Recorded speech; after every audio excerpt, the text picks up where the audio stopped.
with it in the hood with it. Welcome back to the Collective Clips, where you already know we get it in. But before we get it in, let's hit that like and subscribe button thing.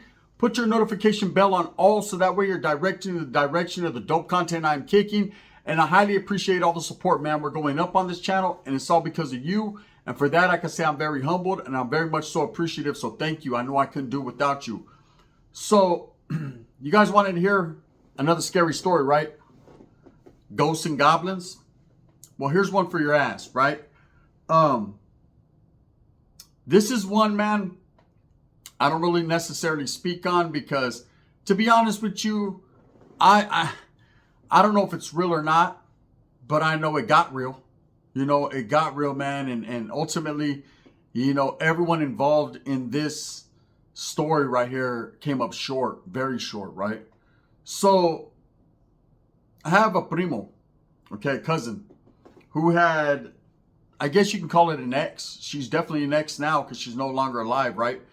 But she, I remember her as a young kid, man. They were a little bit older than me. I remember her being at my grandmother's house. I remember she was a straight Mexicana, straight paisa, right? Straight from Mexico. She was from Jalisco.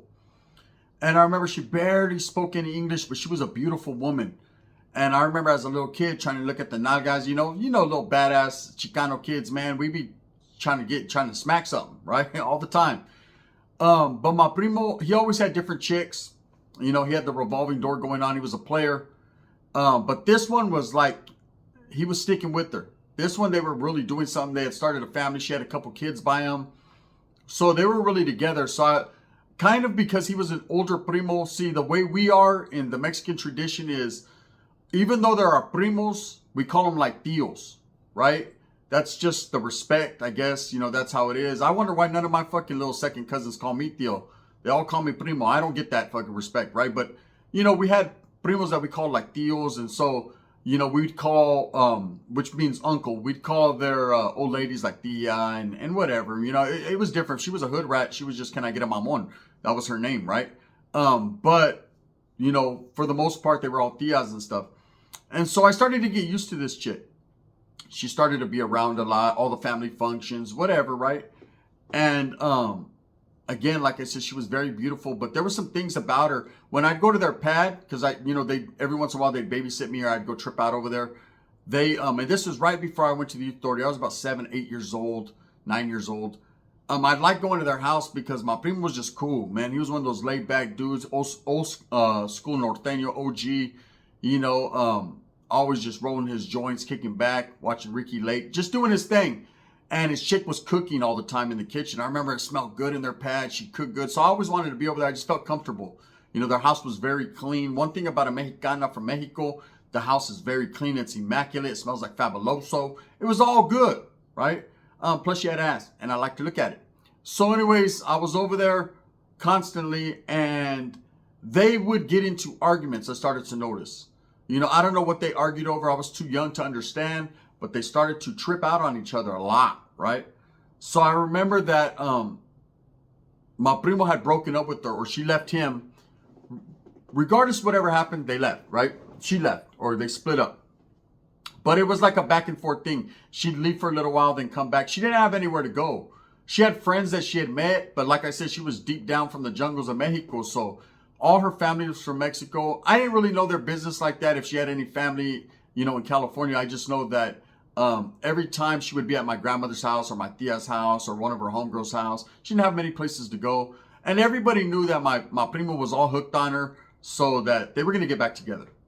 So anyways, they tried it out a few times. It just wasn't working out for them for whatever reason. And I remember my tios were talking one day, and my primos were all chilling in the backyard. They were barbecuing. They were making carnitas, old school style, dig the pit, throw the pig in there, let it do what it does, right? And I remember my father, man, and my primos talking, and my primo saying that she was into some black magic, some dark shit, some palo, you know, some of that Mexican, real traditional cult shit. And, you know, he wasn't digging it because we grew up Catholic, man. We did catechism. You know, my grandmother, my mom, everyone, they made sure that our ass was in catechism, that we, you know, we're deep into the Catholic faith. That's just how it was for my family. You know, Catholic in the daytime, gangbanging at night. That was the routine. So, he just wasn't into it. That was one of the reasons I guess they were fighting or whatever. she was getting deep into her little rituals or whatever. Now, my grandmother that passed, rest in peace, was also into that. Heavy, right? No wonder they got along so good. I don't know if they were putting curses on all of us or whatever the case may be, but there was some wild shit going on there. Man, I can tell you stories, some crazy shit I seen that will boggle the mind. Still trips me out. But anyways, trip out. So, like I said, they were back and forth doing their thing. And she ends up hooking up with another dude, a paisa dude. Okay? And what happens is my primo trips out because he never thought she was going to leave him like that. But she had moved on, right? So I started to notice that he was like going down, like he was, man, he was hard timing. You know, when your lady leaves you, man, and you're not ready for all that, you can talk all that high power shit, but when it really happens, you don't know what you lost until you lost it for reals, right? And the spice that she hooked up with, I remember he had a nice truck, nice pad, he had a few kids. Like, she got right into the family mix. She was good where she was at. And my primo would constantly go over there and antagonize and harass them. He was on his stalker mode shit, right? And my other primos used to tell him, hey, man, just let it go. She moved on, get you another one. And he had a gang of chicks. He stood cheating on her, right? But, you know, you want your cake and you eat it too. That's what you want. So he was definitely on her like that. So what happens is there was a situation where my primo was like, fuck it, if I can't have you, I'm going to take your old man out, right? And this Spicer dude that she was with was a hardworking dude, family man. You know, he wasn't in the mix, doesn't know drug dealer, wasn't part of nothing like that, never gangbanged, just came to the United States to work and couldn't speak a lick of English, man, but sure knew what to do with a motherfucking lawnmower. He was a hard worker. He had his own little business, landscaping business. And so, typical family, right? I call him my tío, but my primo goes over there and he catches dude when dude's just getting out for it. Dude's tired, poor dude, right? And beats the holy shit out of this dude. And I remember, you know, I wasn't there, but they said, man, my primo mopped him pretty good, was stomping him out. And that this chick came out telling my primo, you know, I'm going to curse you. Get away from my pad, right? So this is what happens. So my primo's feeling guilty. You know, he's still trying to get at the chick, like, you know, and she gets into it with this new dude she's with. See, little did she know that sometimes these people that seem the most normal, the most cool, you know, the ones that ain't in the mix are really the most ones you need to watch out for, right? And so it was a big thing in my family, I remember, because it was about 3-4 months had passed. My primo went to jail for that incident for beating dude up. They put charges on him, man. He was in and out of prison, but for some reason, man, he ended up taking some probation and getting like 6 months. So he got out like in 4 months, I remember. And he finally moved on. Time heals all wounds. Like, man, I'm cool off that chick. It is what it is. They had a kid together. So he was still going to be in his kid's life, but it was just what it was, right? And I remember he used to always say, man, I don't feel good, man. I think that chick cursed me. She's into that black magic shit, right? And my grandmother, I remember, did some little type of ritual thing on him, man. Told him that he was good, that he was cursed, but he was good. Whatever, right? So trip out. This paisa dude that this chick's with, he had been cheating on her. I guess he had a whole nother family on the side. And this woman just couldn't win, man. She came to live a good life, but every dude she was meeting just had something else going on. They were either jealous, tripping. And she was, like I said, very beautiful, right? So they had it going on, but these guys just don't give a fuck. You know, that's how it is in life. We have it right there in front of us, man, but we want what's behind it. We want what's behind door number 2. So anyways, trip out. It's about 4 months later, I remember the family, they're all whispering. I get to my grandmother's house one day, and it's me, super norteño. We're all right there, right? And, you know, a couple of my tias are crying, and I'm like, what happened? I'm a little kid. They're like, get the fuck out of here, mocoso. Stay out of the business, right? Stay out of adult business. So I'm like, well, fuck you guys then, right? I'm going to figure it out. I'm going to climb through the window and figure it out. I'm going to listen. I'm going to eavesdrop, right? And come to find out, I guess she was murdered. Okay, this Spicer dude, she confronted him about his other family. He took her in the garage and did some terrible things to her, right? And I remember, man, we were tripping because now her son that she had with my primo, he was at my grandmother's. He didn't really have nowhere to go because my primo was a gang member, man. He was not trying to raise a kid on his own, man. He didn't even know where to begin, right? So now my grandmother's stuck with another one of her family members. And my grandmother's old school, man. She raised all her nieces, nephews, grandchildren, not me. My mom always had us, right? But she raised a lot of her kids, and a lot of her kids, right? It's just what it was. Old school, traditional Mexican shit. And so she's trying to comfort this kid. He just lost his mom.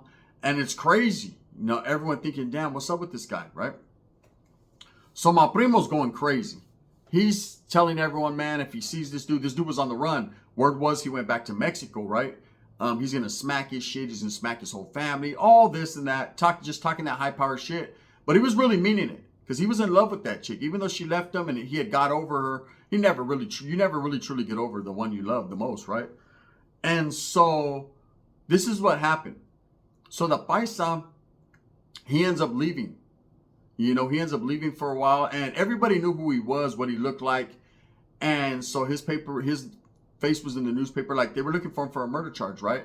No one could believe he did this to his chick, and my primo especially. And so my primo started to get these dreams, right? Or this is what he told everyone. He started to get these dreams. She was haunting him, telling him details about what happened to her, talking about, and this is what he told us later on in life, right? After he did fucking 30 years in prison, 20 something years, where this guy was at, where he was hiding. Now, my primo knew who he was, knew where he lived in California, but didn't know shit about him in Mexico. Didn't even know what part of Mexico he was from. But somehow, some way, he figured out through these fucking messages that this chick he says was giving him exactly where this guy was hiding out and what he was doing. I guess this guy had took his other family and moved to Mexico, took his kids, his family, whatever, and bounced, right? And he went into a place called Calexico, right? That's where he was at. And he was hiding out, changed his name up, was doing his thing.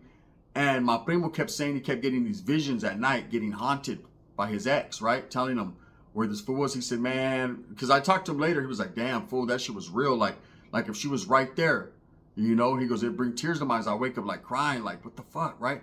He goes, and she was like pushing me to do something, like to get retribution, revenge for her. So eventually what happens is my primo doesn't tell no one, right? We start to notice, man, it looks like this fool ain't getting no sleep. He's losing weight because he was a bigger dude. Like something was going on with him. But we just thought he was on dope. We thought, we figured because his ex passed and he had his son now and he was going through all this bullshit that it just drove him crazy, He was like in and out of my grandmother's pad because he was staying with my grandma for a while, right? He didn't know what to do or had nowhere to go. And just the family used to talk. I remember my tia was like, man, he's losing it. Something's wrong with him, right? And I guess he was telling one of my tias, the one he was closest to, that, he was getting these visions. He was being haunted by her spirit, right? Look, no one believes that shit, okay? We're not believing that shit. Up until that point, I had seen some weird shit, but I had nothing to ever make me say, okay, ghosts and paranormal shit is real. But it really is, right? I've heard all the old scary stories about the Llorona and the Llorona, what is it? The Llorona, and I've heard scary stories about the Lady in White and the little people in Mexico and all these things that my family used to talk about and my family seen. But this was just too much. Like, you're being haunted by your ex. Fool, I'm being haunted by my ex to this day, too. She haunts me every month for child support, right? Haunted like a motherfucker, right? But he was really, like, starting to show the signs of, like, someone who was going crazy. And again, man, when something tragic like that happens in your life, then it is what it is, right? So I remember that day, man, as a kid. I was probably about 9 years old. And this fool was packing all his shit in his whip. I remember he had a Nissan Pathfinder. They had just come out, man, I think, and it was a black one. And he was packing all his shit. And I remember he was telling everyone he met some chick, he was gonna go to Mexico. And I remember my grandmother saying, hey, there's no reason for you to go to Mexico. And he was like, I'm gonna bring her back. I'm gonna go pick her up and bring her back. Now, my tios were into that shit. They were coyotes. They started to get involved in like bringing paisas, especially chicks back, getting them jales, giving them a place to stay, boning every one of them, and then kicking them out, right? That was their thing. They would bring I remember, man, going to my grandmother's house one day, knocking on the door, my tío opening the door, and he had a gang of hyenas in there, butt naked, doing wild shit, right? I ain't gonna lie, man, I peeled the shirt off and got in the mix. I told my primo, don't look at me when I'm doing little puppet, and I was just handling my business with these chicks. And that was later on in life, but yeah, they were into that shit. They would always go to Mexico, they'd be bringing dope, whatever, right? So it wasn't really nothing. Once he told my grandma, yeah, I'm gonna go over there, I'm gonna bring my chick back, this chick that I knocked. We never thought to think how.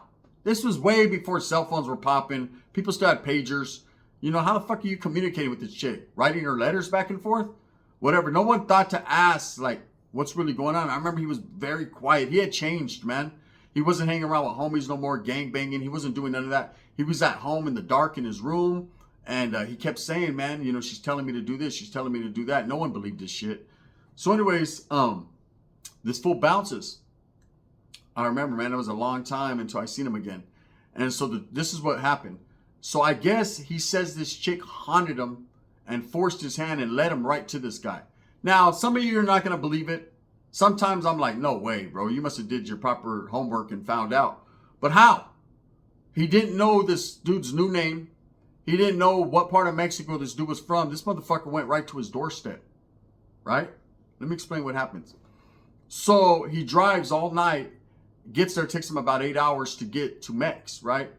Goes to Juarez through the El Paso side, right? Hangs out at my grandfather's house for about a week. My grandfather said he was there for about a week. He looked all right. He was eating good. My grandfather was taking care of him. Everything was good. And then says, hey, I got something to take care of. And then I'm going to go back home. And so my grandfather was like, cool. And what I think he was doing was trying to, everyone that he loved a lot and everyone he had respect for, he wanted to visit them before he did his movida, right? Before he busted his move. And so again, man, he was having nightmares, he says. And we're going to get to all that. I'm going to explain to you how I know. So he actually pulls up on this dude in his front yard, right? Snatches this dude up, right? Tries to bring him back over. Realizes it's not going to happen. There's no way. He gets to the frontera, to the border, and realizes that this dude's going to scream. Can't fucking kidnap someone and bring him over, right? Takes this dude back to his pad, takes his whole family hostage, and kills his old lady in front of him, allegedly, right? And fucking makes this dude watch and fucking chops this dude all up, does bad things to him, right? Now, he comes back. And they were looking for him in Mexico. Ends up going back, turns himself in. He goes through his little trial shit and gets found not guilty. They can't prove it's him. There's no witnesses, nothing, right? The kids were trying to say that it was him. I don't know. Mexico's different. I've never been locked up there. I guess they didn't have enough evidence or proof, right? So that was that. So he beats that case, right? Comes back, right? And dude has a brother. Dude's brother is looking for my primo because he heard word on the curb that my primo had went all the way to Mexico. So he fucking rushes up on my primo at a gas station and my primo smokes him, right? Boom. True stories. Smokes him. And the cool part about it was my primo was fully prepared for this dude. It's like he knew he was coming. And I remember years later asking him, like, how'd you know, fool? Like, that fool caught you slipping. He goes, nah, that fool didn't catch me slipping. She told me. She told me everything. She still tells me everything, right? This fool ended up catching a life case in prison. But this was back then when you still had dates and shit, right? He's out now. He's out, man. He lives in Monterey doing his own thing. And I remember him telling us one day, me and my primos were just tripping out. Like, bro, now he's all freaked out. He's weirded out. He's like aged 100 years, it seems like. And he still talks to this chick to this day. Won't be with no other chicks. Man, his son left to the army and was like, nah, you're too weird, bro. I got to get on from your crazy ass, right? And he tells all these stories and she's still like, he'll go to the stores. He'll buy all the certain things she used to buy. This motherfucker cooks just like her. We're talking about a dude who couldn't make a top ramen. Didn't know what spaghetti-o was, right? Couldn't cook worse shit. Now this motherfucker makes bomb-ass food. I went to his pad just a while back, probably about a couple years ago. I went to his pad. This fool got down in the kitchen. He was like, it's her. It's not me. She cooks for me. He's all weirded out and tripped out. He's haunted. He's haunted, man. And, you know, he did a long time in prison. Ran with the paisas. You know, used to be a norteño, but kind of just went in there as a paisa and just did his own thing. They gave him the pass. I guess no one tripped. He didn't have tattoos like that. I remember the family not even tripping off him because some of my primos would trip like, damn, fool, how the fuck you going to run paisa in there, fool? You're a sucker, right? You're a coward. But it wasn't even nothing like that. It was like he was like living. She like became part of him. It's weird, right, to say. And like even to this day, he's like, believes she's still alive, believes she's still there. It's a trip, right? Now, I know a lot of people are not going to believe that shit, but it's the truth.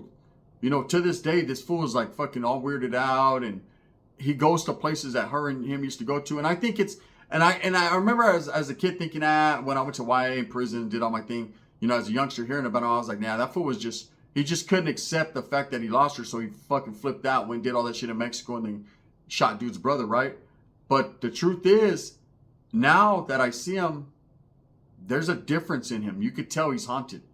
You could tell that this fool lives every day like paniqueada, like all crazy. Like every little thing is weird to him.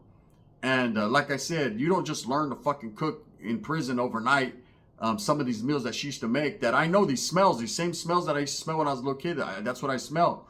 Sometimes, and I know I'm not a weirdo, I'm not all into that shit. Sometimes I smell like her perfume. I'm like, hey, fool, you spraying her perfume and shit?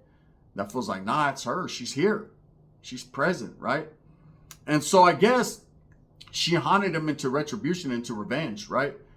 He truly believes that. I believe it. Now looking back at him and seeing how his life ended up, his son doesn't want nothing to do with them. He's never been with another woman like that, or if he has, man, I don't know. His jack-off game must be immaculate, right? But he's always alone in the dark, fucking talking to this chick. It's just a trip, right? So anyways, man, you know that old Mexican traditions people don't believe in, they're real. Okay, I see some shit with my grandmother. I seen dudes swallowing their tongues, and I thought, he's having a seizure or something. Tripping out, cursed. Go to my grandma do some old crazy shit, and boom, dude was all right? Next thing you know, that motherfucker's back on top. You know, when my grandmother passed, trip out on this, she was into the black magic. Facts. When she passed, there was a lot of my family that went to her pad to get like little things like pictures or photo albums. And, you know, there wasn't much. My grandmother didn't have much when she passed. She was old. But what she did have, you know, everybody from the family wanted a little piece of it just for memories, you know. I remember there was a big old nice painting of my grandmother and my father that I wanted. I don't even know who ended up getting that, but it was a badass painting my dad had made, and I wanted it. As a little kid, I always say I want that picture because it was the only picture I would ever have of my grandmother and my father together. They're both dead now, right?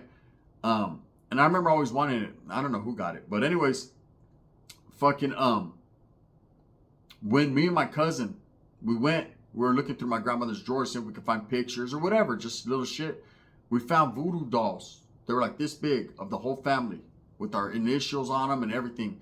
And I tripped, and I was like, damn, I wish she would have voodooed some shit up so I didn't go to jail all them times, right? I don't know what it was. My grandmother used to also, like, she had a lot of santos, like saints, but like dark saints, right? Trip. She used to have these little voodoo dolls of like my father, my tios, all right there, and she put like pennies over their eyes, and it was just a trip, right? Some of the shit she was into, that's facts. Anyways, man, that's what happened with my primo, man. He got haunted into doing some crazy shit. Now, if you believe it, you believe it. If you don't, you don't. You know, I see some crazy shit in my lifetime, so I don't deny it. With that being said, man, just a scary story to wake you up today. You know, maybe put you to sleep. Thumbs up, thumbs down. Heavy's going to be the head that wears the crown. I'm going to continue to strive, struggle, and strive for what I honestly and truly believe in, and that's the betterment of all people. I'm going to be dropping episode 1, Super Norteño season 3 tomorrow. It's about to be on, man, and cracking, so be on the lookout for that. I appreciate everyone and all the ones that have supported the series since I've been doing it. And you tell me what you think. Let me know. Give me some feedback. Do you believe in the paranormal or you don't? I do. The gun.